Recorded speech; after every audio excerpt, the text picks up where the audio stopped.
Trump बने America के 47वें राष्ट्रपति। खुशी तो आपको बहुत हो रही होगी, आपको नहीं हो रही? तो भाई यहाँ पर एलन मस्क को तो बहुत खुशी हो रही है अमेरिका के नए राष्ट्रपति बनते हुए देखकर। वो तो चाहते ही थे कि ट्रंप एक बार फिर से राष्ट्रपति बन जाए। मन में सवाल आएगा कि क्या अगले राष्ट्रपति कहीं एलन मस्क तो नहीं? क्या ये ट्रंप जो है क्या एलन मस्क को फायदा पहुंचाएंगे? क्योंकि कहीं ना कहीं उद्योगपतियों का इतना खुश होना सरकार के प्रति यही दर्शाता है कि भाई कहीं ना कहीं ये लाभ उद्योगपतियों को पहुंचाएंगे और ये जो है अमीरों के हितधारी हैं। अजी अमेरिका में तो सभी अमीर हैं, ऐसा नहीं है, गरीब भी हैं, ठीक है। तो सभी तरह के लोग हर कंट्री में पाए जाते हैं। तो क्या ये जो नए राष्ट्रपति बने हैं अमेरिका के, क्या ये अमीरों को, उद्योगपतियों को लाभ पहुंचाएंगे? क्या ये इनके वो हैं, इनके हितधारक हैं? आज हम इस वीडियो में समझने की कोशिश करेंगे और चीन की कैसे जली ये भी हम देखेंगे। चलिए स्टार्ट करते हैं। यहाँ पर वीडियो को सभी लाइक कर देंगे।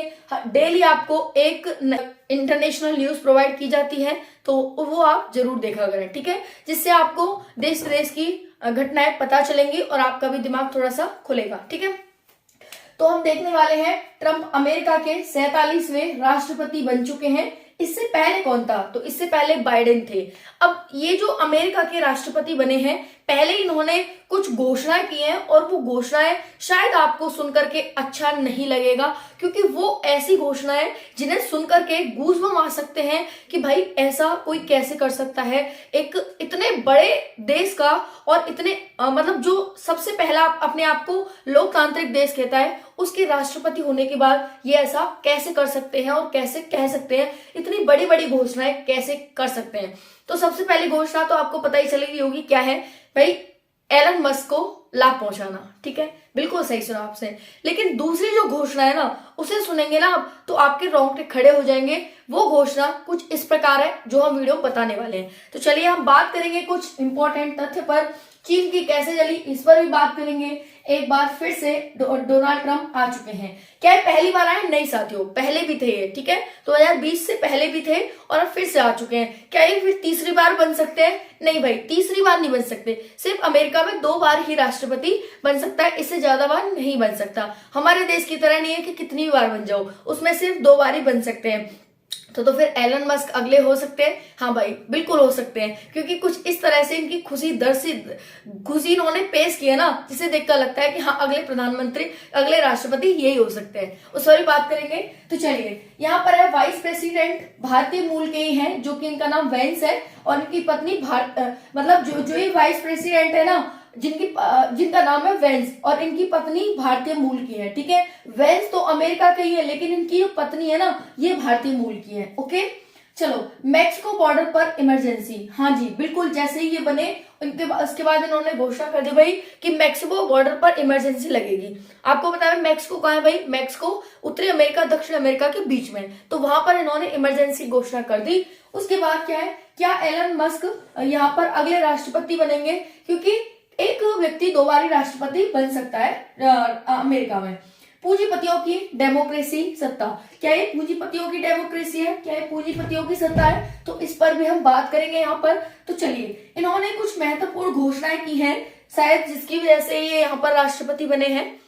हालांकि रेस में तो पिछली बार भी लगे थे 2020 में जब चुनाव हुए थे, लेकिन नहीं हो पाया था भाई, इनका नहीं हो पाया था, लेन देन इनका सही नहीं बैठ पाया था, तो हार गए थे, ठीक है। फिर यहाँ पर वो बने थे, ठीक है, बाइडेन बने थे। लेकिन अब यहाँ पर बाजी मार चुके हैं ये और अब 47वें राष्ट्रपति बन चुके हैं अमेरिका के, ठीक है। चलिए 10 महत्वपूर्ण घोषणाओं पर बात करेंगे। क्या है इनकी 10 महत्वपूर्ण घोषणाएं? सबसे पहली घोषणा इनकी ये है कि भाई अमेरिका में केवल 2 जेंडर होंगे। 2 जेंडर का मतलब मेल और फीमेल। तीसरा जेंडर जो वो होता है मतलब ट्रांसजेंडर होता है, उसका क्या कह रहे हैं हमें नहीं पता भाई। अमेरिका में 2 ही जेंडर होंगे। सबसे बड़ी और सबसे बुरी घटना, ठीक है, क्योंकि एक लोकतांत्रिक देश में सबको समान अधिकार होते हैं, सभी को रहने का यहाँ पर वो होती है। तो लेकिन ये कह रहे हैं कि नहीं, सिर्फ 2 ही जेंडर रहेंगे, मेल और फीमेल। ट्रांसजेंडर हमारे देश में नहीं रहेंगे। सबसे बुरी घटना और पहली घटना। उसके बाद है अवैध प्रवासियों का निकलना। अवैध प्रवासियों को हम निकाल कर रहेंगे, जबकि बाइडेन थे उनके समय पर बहुत सारे प्रवासी आए और रह रहे थे वहां पर, लेकिन अब ये सबको निकाल देंगे अमेरिका से, सबको बाहर फेंक देंगे निकाल करके। दूसरी सबसे बुरी घटना। तीसरा देखेंगे, मैक्सिको बॉर्डर पर इमरजेंसी लगा देंगे। कह रहे हैं भाई हम मैक्सिको बॉर्डर पर इमरजेंसी लगाएंगे, आना जाना बिल्कुल बंद, और इस तरह से करेंगे। तीसरा क्या है, पनामा नहर वापस। 82 से 84 किलोमीटर की नहर है, उत्तरी अमेरिका दक्षिण अमेरिका के बीच है। उत्तरी अमेरिका जो व्यापार करता है, जहां के राष्ट्रपति बने हैं, तो क्या होता है कि व्यापार थोड़ा सा इस नहर के माध्यम से इजी हो जाता है। ये कह रहे हैं कि इसे हम लेकर रहेंगे और इसको वापस लेकर रहेंगे, ठीक है ना, पनामा नहर को। उसके बाद है मैक्सिको खाड़ी का नाम बदलेंगे। जो मैक्सिको खाड़ी है, ठीक है, उसका हम क्या कर देंगे, नाम बदल देंगे। जैसे मैक्सिको बॉर्डर है, वहीं पर है मैक्सिको खाड़ी, उसका हम नाम बदल देंगे। ऐसा इनका ये यहाँ पर बयान है। नेक्स्ट है छठा पॉइंट, दूसरे देशों पर टैरिफ आने पर इंपोर्ट। अगर आप भारत में से इनके यहाँ पर कोई भी चीज जाएगी बिकने के लिए, तो उस पर ये टैरिफ यानी इंपोर्ट ड्यूटी लगा देंगे, जिससे कि आपका माल बहुत ज्यादा बढ़ जाएगा, उसके प्राइस हाई हो जाएंगे और वहां पर वो बिक नहीं पाएगा। ठीक है, तो यहाँ पर क्या है कि इंपोर्ट ड्यूटी लगाएंगे, दूसरे देशों के माल पर ये टैरिफ लगाएंगे, अपने देश में नहीं बिकने देंगे। ठीक है, सबसे बुरी, ये भी छठा पॉइंट में सबसे बुरी घटना है। सातवां पॉइंट देखिए, अमेरिका में इलेक्ट्रिक वाहन की अनिवार्यता। इलेक्ट्रिक वाहन की अनिवार्यता खत्म कर देंगे कि आप इलेक्ट्रिक वाहन का होना जरूरी नहीं है। ठीक है, ये फॉसिल फ्यूल पर ज्यादा ध्यान देंगे, ठीक है, जीवाश्म ईंधनों पर ज्यादा ध्यान देंगे, जिसकी वजह से क्या होगा कि भाई पर्यावरण प्रदूषित होगा। क्योंकि आज के टाइम में आप देख रहे हैं कि इलेक्ट्रिसिटी, भारत कहाँ जा रहा है, इलेक्ट्रिसिटी पर, ताकि प्रदूषण कम से कम हो। लेकिन ये चाहते हैं कि भाई हम नई अनिवार्यता को खत्म कर देंगे, इलेक्ट्रिसिटी को किसी से भी आप चलाओ और आप फॉसिल फ्यूल से चलाओ, तो जिससे क्या होगा, पर्यावरण प्रदूषण होगा। ठीक है, पेरिस जो क्लाइमेट डील है, उससे भी बाहर निकलने की कोशिश कर रहे हैं कि भाई हम कोई टारगेट नहीं रख रहे कि हमें इतने % कार्बन डाइऑक्साइड कम करना है, ये करना है, वो करना है, नहीं, हम तो करते ही नहीं है कार्बन डाइऑक्साइड, ये कह रहे हैं। ठीक है ना, तो सबसे बुरी घटना जो है वो ये है यहाँ पर। ये भी बहुत बुरी घटना थी कि भाई तीसरे जेंडर का कोई भी यहाँ पर अधिकार नहीं है रहने का।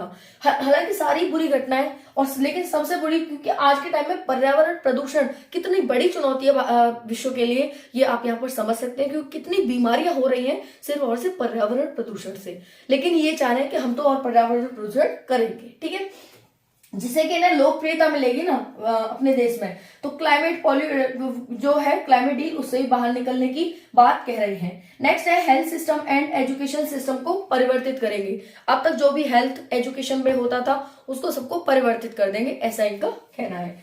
नेक्स्ट है विदेशी शत्रु अधिनियम 1798 लागू करेंगे। अब विदेशी शत्रु अधिनियम क्या है भाई कि जैसे कोई भी अगर अमेरिका के वो करता है, तो भाई उसको अधिनियम को ही लागू कर देंगे। ठीक है, नेक्स्ट है मंगल पर अंतरिक्ष यात्री। अब ये एलन मस्क के लिए है कि भाई मंगल ग्रह पर भी हम अंतरिक्ष यात्री भेजेंगे। तो ये तो चाहते ही थे एलन मस्क, इसीलिए उनका कुछ ठिकाना नहीं था खुशी का कि भाई अच्छा रहा ट्रम्प बन गए, क्योंकि बाइडेन के रहते हुए वो इतने खुश नहीं थे। ठीक है ना, इस वजह से। बाकी इन्होंने टिकटॉक वगैरह को भी अपने यहाँ पर अनुमति दे दी और बढ़ा दिया, उसकी लिमिट थी जो, और बढ़ा दिया कि भाई और अच्छे से रहो यहाँ पर, है ना।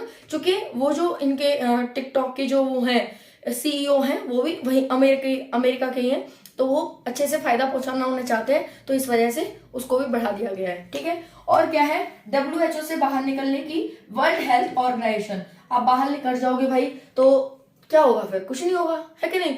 बाकी यहाँ पर चीन की कह चली कि भाई जैसे कि मान लो मैक्सिको की खाड़ी हो गई, मैक्सिको बॉर्डर हो गया, यहाँ पर इमरजेंसी लगाने की बात होगी, इस पर अमेरिका और चीन आमने सामने आ सकते हैं, तो इस वजह से यहाँ पर क्या है कि हो सकता है ये। ठीक है ना, तो ये सारी इंफॉर्मेशन मैंने आप सभी को बताने की कोशिश की है यहाँ पर कि भाई जो ट्रम्प है, ठीक है, वो नए राष्ट्रपति बन चुके हैं, जो कि 47वें हैं। बाकी आपकी इस पर क्या राय है, क्या विचार है, कमेंट में जरूर बताइएगा। थैंक यू, जय हिंद।